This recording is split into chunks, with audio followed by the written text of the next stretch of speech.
Ladies and gentlemen, welcome back to Gassy Jack Gear Reviews. I have another comparison for you. I'm going to knock out a few of these.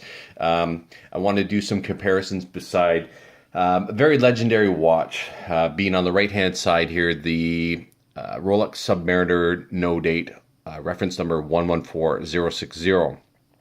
Today we have it against the Seiko Sumo, which is the SBDC033. This is the second sort of version, I guess. There's really no difference between them, but the first version was called the SBDC003, this one being the 033, the Japanese domestic version only.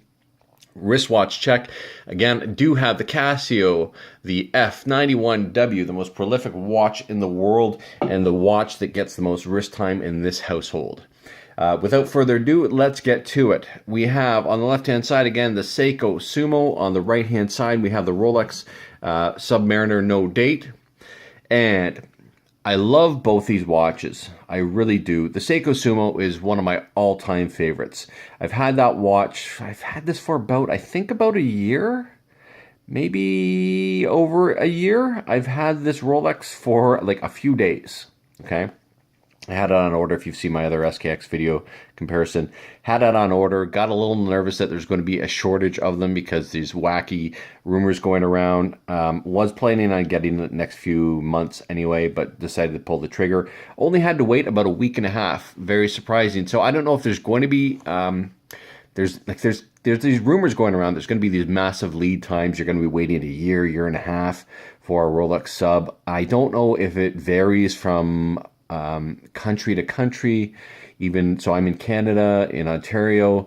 I don't know, like I go to my Rolex dealer and they seem to have what you want in stock, which is fantastic for me.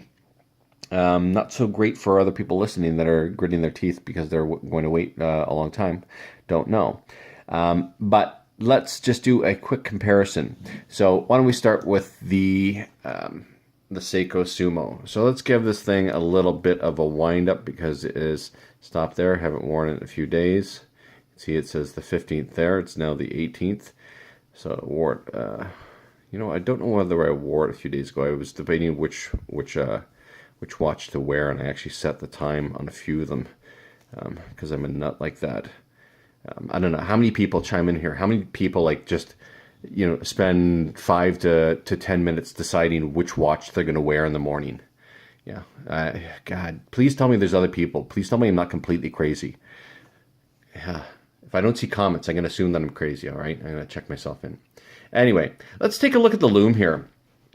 With the Seiko Sumo, you'll notice it looks very, very creamy. That's for a couple of reasons. I think I'm going back and I'm trying to remember before the modifications. I have a blue AR sapphire crystal in there. You can see it really picked it up there. Okay. And I think that blue AR coating has actually given it a more creamy look, because if I'm kind of looking on and off camera right now, and on camera, it looks like it has more blue tint to it. Off camera, it looks pretty much the same except creamier. The Rolex looks white. And let me see, off camera. Looks white on camera. Looks much, actually it looks, I'm not going to say much more white, but it looks really, really white on off camera. And it does look white on camera as far as I can see. Whereas you can see that Seiko, geez, they almost look like they're yellow there. Doesn't look like that off camera. They look cream. I love the Loom on both of these.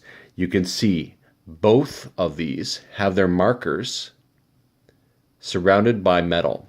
On this one, I'm going to guess that it's just stainless steel. On this one, I know that it's white gold. On the Rolex, I have to stop saying this one. The Sumo, they're outlined in metal, stainless steel. In the Rolex, they're outlined in white gold. The Rolex has a pip. This one doesn't have like a little pearled pip. It just has a triangular pip. However, this this modification that I have here is a ceramic bezel. I got that one on eBay from that company that's called Fully Loomed Bezels. If you watch my SKX video comparison, and I'll probably do one on the Turtle as well, those bezels are from a different company, and I forget what the name of the company is. Their numbers are not loomed. This one here, the Seiko, the Bezel Insert from Fully Loomed Bezels is fully loomed. Big surprise. It is green loomed, and it's green loomed because I assume it's green loomed because it's to match the loom of the Seikos. However, it's not the exact same green. It's a different green. So it's, when you look at it, you'll see, okay, green loomed markers and then green loomed numbers on the bezel, different greens. Over here, the Rolex has a ceramic bezel insert as well. The numbers are not loomed. The numbers and the markers on the bezel insert are not loomed. They're actually painted with platinum, which is kind of cool. They both have coined edge bezels. The Rolex is that sort of standard coin edge bezel that everyone has kind of replicated or has a take on. One of the things I really like about the Seiko Sumo is the case. It's such a beautiful case. They did such a good job. And I'm going to put the Rolex down for a second, because you can see here, if you notice the height of the bezel, it's different along the edges. That's because that case, you can see, goes up on the sides. And that would protect, in theory, that would protect the bezel from being hit, you know, if you hit it on a rock or something like that. Protect the bezel from not getting hit. The case will take the brunt. The bezel won't, therefore the bezel won't turn. And if you're underwater, it's not going to mess up the timing that you've timed yourself to be underwater, and therefore not die. I am not a diver, not even close to it. If you watch my other videos, you will hear me describe what I look like in the water. Friends have described me as looking like a cat in the water. And I would pretty much agree.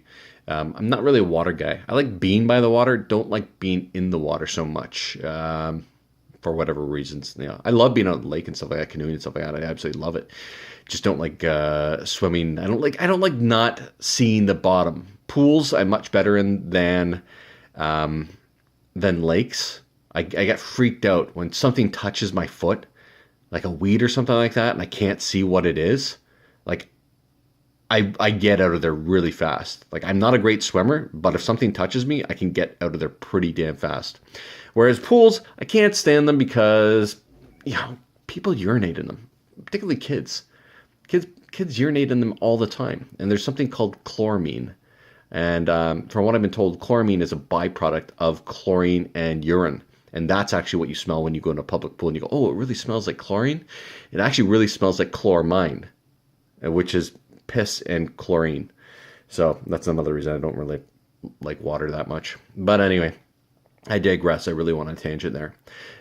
The bracelets, the SKX and the Sumo has the standard bracelet on it that came with it. And I think it's pretty good. It's kind of brushed and polished. You can see along the edges of the inner links, they're polished. The fit and finish, you can kind of see here. To watch, it's 1.5 years old, and there's some play. Doesn't really bother me that much. There's no play in that. Now, I know it's brand new, but even when I got the SKX, there was a little bit of play. And you know what? What is this? I think it's, the MSRP is $600 US. I think I got it for, I don't know, I think I got it for $500 or something like that. So it's a $500 watch, you know, for all intents and purposes. This is, so say $500 US for all intents and purposes. This is a $7,500 US watch. In Canada, it's $8,500, $8,550, and this would be around $500-600 Canadian. Okay, huge difference. Huge difference in price. This movement, they both have, and I love Seiko and I love Rolex. They do in-house. They do, like, they're very vertically integrated companies, and I love that about them. Even if you take a look at Seiko's hairsprings, they make them themselves. Very rare is it that a manufacturer makes certain parts. Sorry about that, I just kicked the table. Such as hairsprings. Like, Seiko makes hairsprings for a lot of other companies. They do it really good. They do everything really good. Like, and you know, a lot of people that are watch fans, particularly dive watch fans, you'll like Seiko and Rolex. I mean, if you can't appreciate what Seiko does, I don't have a lot of time to talk to you, I'll be honest. And if you don't appreciate what Rolex does, I know that Rolex is a big time marketing company as well, and their watches, you know, most people would agree are not worth $7,500 US or 85.50 Canadian. But we pay that because they do retain their value a lot better than most watches. And they're, you know, they're status symbols and everything else. I didn't really buy it as a status symbol, but I did buy it because I do love what they do. I did buy it because it's something that I do want to pass down. If I was to pass this watch down, like, really realistic, how much is this going to be worth by the time I die? I'm 44 years old right now. How much is this Seiko going to be worth? Probably nothing. Probably nothing.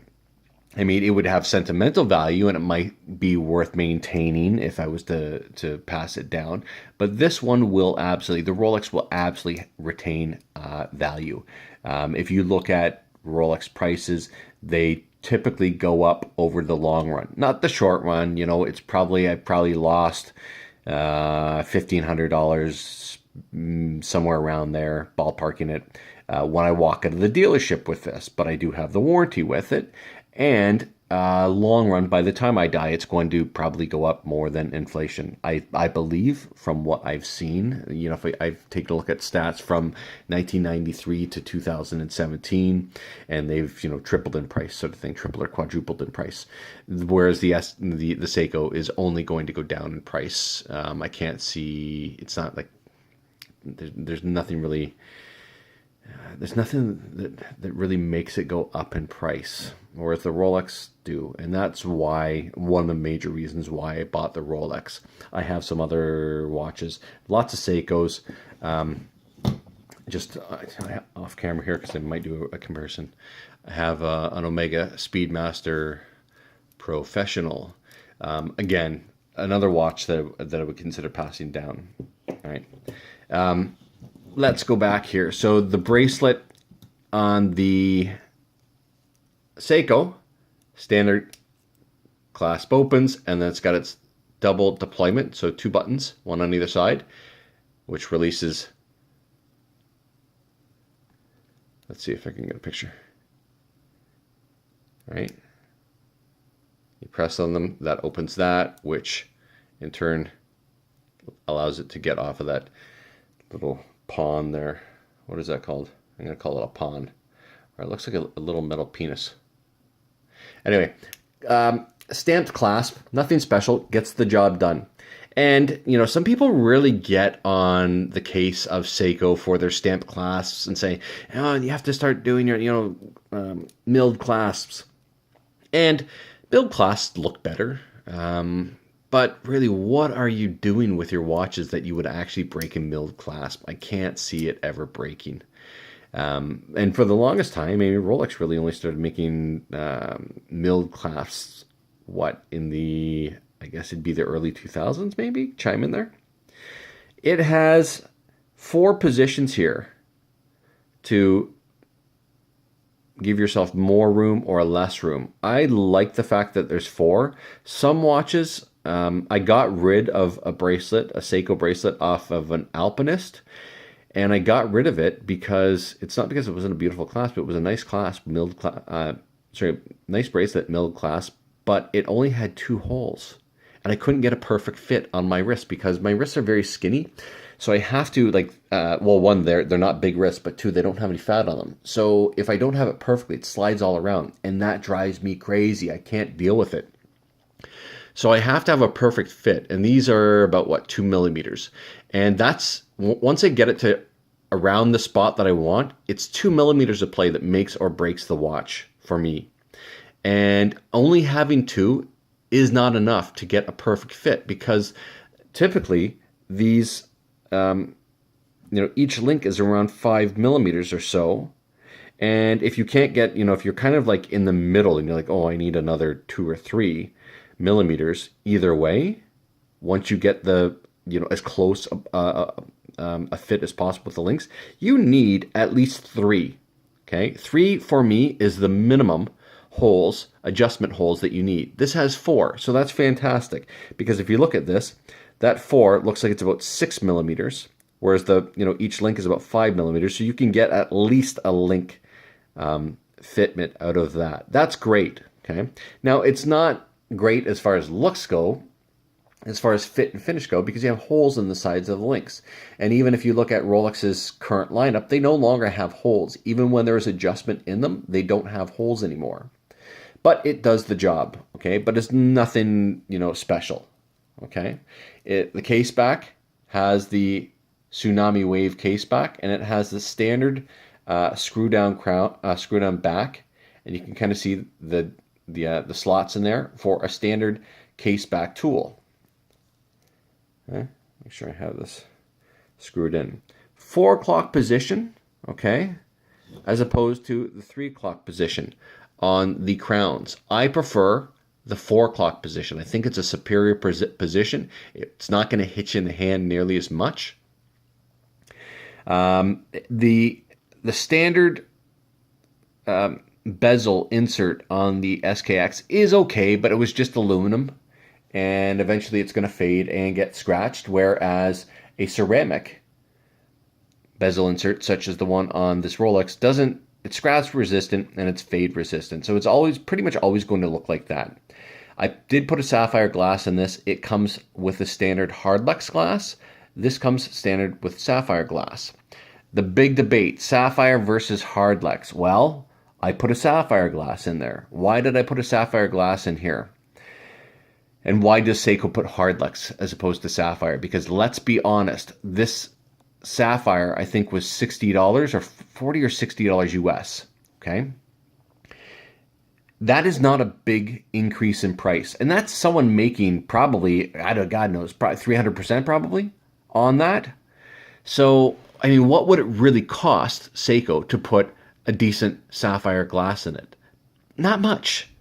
I'm gonna guess $20, maybe, and I'm probably way high on that estimate. Okay, so why would they not put sapphire glass in there? What I think is this: hardlex is a proprietary crystal. The chemical composition that they make it themselves. It's only for Seiko. It's called hardlex, and from what I understand, it is more shatterproof than crystal, the regular metal crystal, and more shatterproof than sapphire. So if you are diving, and I should say it's less hardlex, which this is not anymore, but standard crystal in Seiko divers is hardlex, is not as scratch proof as sapphire, but it's more shatterproof than sapphire. So ask yourself, if you're diving, if you're a diver, do you want to have, what's more important, to be shatterproof or scratchproof? My answer would be it's more important to be shatterproof, because if it shatters, you are done as far as the watch goes and your use of the watch. Whereas if it scratches, it scratches. Okay, it scratches. It's not going to look pretty anymore, but it still does its job, and it is a tool watch. So you can chime in what you think is better. For me and my purposes, and I'm not a diver, so clearly I like sapphire. I would rather have it nice and shiny and scratch proof. And same with the bezels. Some people love aluminum bezels. They say, oh, they have so much more character because they fade. And that is true. When they fade, they do have a lot of character. But right now, the way I think about it right now, and it may change throughout time, I like ceramic bezels. I like the clean, shiny look. Because like I said, I don't dive with them. I don't know. It's just what I like. The steel. Seiko, very standard steel. It is the 316L steel. Whereas on the Rolex, it is a proprietary steel called 904L. Okay, from what I understand, and chime in. From what I understand, Rolex claims that it gives finer brushing. Aesthetically, it looks better. And what I've heard, they have also claimed, and I don't know, this is just what I've heard, they claim it is more sea salt resistant, corrosion resistant. And again, I don't know if these claims are correct. You can see the difference in the cases. So the case on the Sumo, it's big, and that's why they call it the Sumo. It's 44 millimeters across, okay, not including the crown, whereas the Rolex is 40. The difference of 4 millimeters. But I'll be honest, if you look at them side by side, okay, they don't look 4 millimeters different. If I didn't know, and you said, how many millimeters difference are these? Just by eyeballing them, I would look at them and go, maybe the Sumo might be 2 millimeters bigger. It's not. It's 4 millimeters bigger. It's a big difference. The lug width, so how wide the bracelet is where it connects to that case, they're both the same at 20 millimeters. Okay. And I actually, some people don't like that. Some people complain about that with the Sumo. They say, oh, it's a big watch. It should have 22 millimeters at least. I don't know if people say that about the Rolex. I prefer 20 millimeter bracelets. I like that difference. I'll give you an example of a watch that if it wasn't for the bracelet being so big, I would probably buy it. The Tudor Black Bay 41. If that Tudor, and I bought the Tudor Black Bay 36 for my girlfriend for Christmas, and it has a 19 millimeter bracelet. The Tudor Black Bay 41, and the 36 is beautiful. I can, with my skinny wrists, I can pull off the 36, but she's not going to let me wear it. But the 41, I could pull off that 41, and it looks like a big chunk. I don't think it looks so big because of the size. It's 41. This is 44, and I can pull that Sumo off. That's the beautiful thing about that Sumo. I have small wrists. I have about 6 3/4 to 6 7/8 inch wrists, and I can pull that Sumo off no problem all day long because the way the case is designed.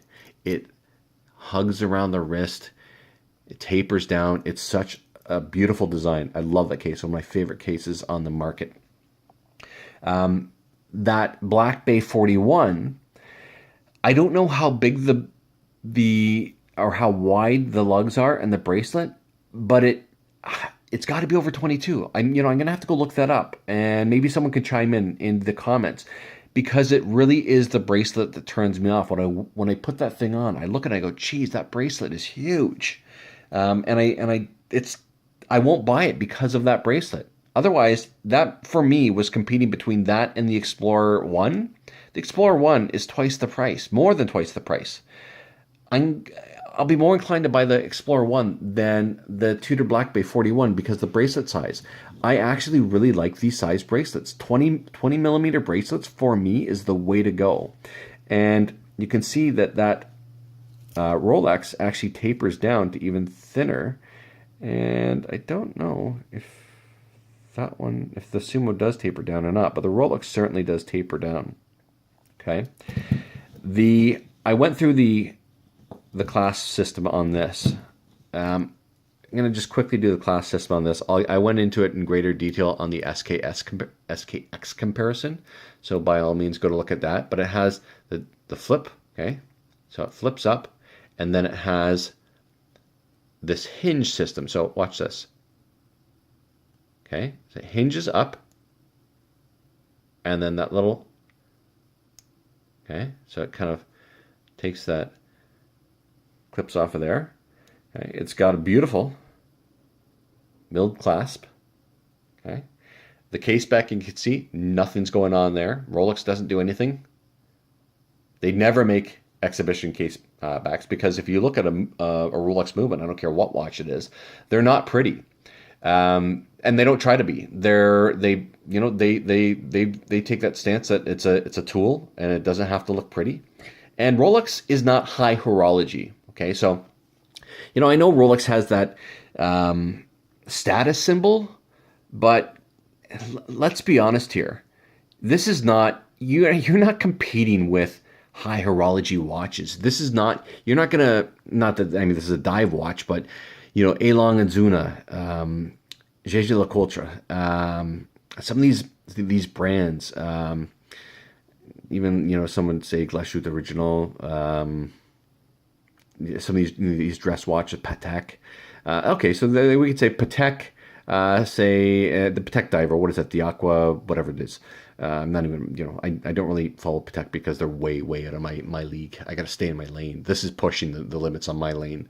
Okay, and so I'm never going to be getting a Patek unless I won the lottery or something. But that's high horology. Patek is high horology. Okay, Rolex is not high horology. Rolex are workhorse movements. They're tool watches for the most part. Yeah, they do have the Cellini, so it's a dress watch. You know, Datejust are sort of between, for me, are between sport and dress. But these are not high horology. So don't let people with Rolexes, you know, put their noses up at you if you don't have a Rolex and you're not going to be able to afford a Rolex. Because believe me, they're not high horology watches. So you gotta, you know, people gotta get off their high horse if they think that they are. I love Seiko. Like Seiko and Rolex are my two favorite brands by far. Seiko I can afford, you know, except for, you know, some of the you know, the Grand Seikos. I love the Snowflake, the Spring Drive. I just wish they held their value, because it's hard to spend this, like, basically almost as much money as this on that Spring Drive, the Snowflake, even though it's stunning, if it's going to drop in price and not be worth like half the price in a few years. So I think what I'll do is I'll just wait a few years and get one that's used, because I do love it, and I love Seiko. They're probably my favorite brand, Seiko, because they just have so much to offer for everyone, whereas Rolex doesn't. The Clasp system, and I want to look at this. So if you look at this, I can pop this out, and then I can slide it down to get whatever fit. Come on, slide. There we go. It's hard to do on the camera, but it slides back and forth about 10 millimeters, I'd say, if not, yeah, probably around 10 millimeters. So you can get the perfect fitment with this watch. This bracelet, I say not the bracelet, this clasp on the Rolex, I think for a sports watch is the best clasp that's ever been made so far, this 2018. Well, let's see what happens at Bezel World. But it's up to 2017. I think it's the best clasp system. You guys can chime in what you guys think. I just wanted to do this review. I know it's run pretty long, but people that love both these watches will probably be happy that this review is out there. Anyway, if you have any other things that you guys want me to cover and I can just knock off a quick video for you, just let me know. Otherwise, this has been a Gassy Jack gear review, and I do thank you for tuning in once again. Bye-bye.